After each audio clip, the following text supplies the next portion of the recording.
Sir, sa DNR kayo? Sa foundation po ng Guardian Staff Global Warming Foundation. Salamat pa.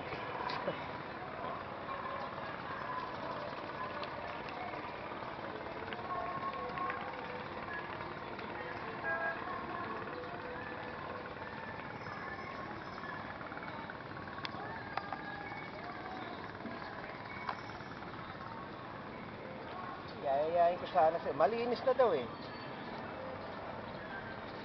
Naalala ko tuloy nung naimbitahan po kami na magsalita sa isang pagtitipon ng aming mga kapatid na Rotarian sa Nabotas.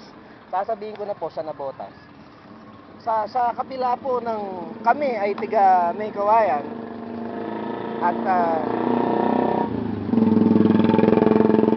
araw-araw naming nakikita ang ilog na ito.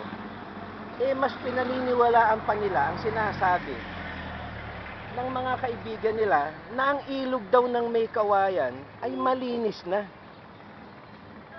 Alam naman po nila kung sino sila eh. Yung mga nakadebate namin tungkol po sa ilog ng May Kawayan.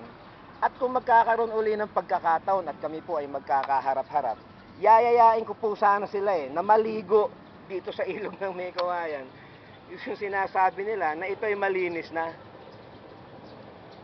Ito po ang kabilang side ng tulay ng May Kawayan.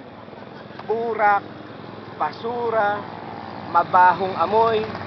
Yan po ay isang refleksyon ng bayan ng May Kawayan.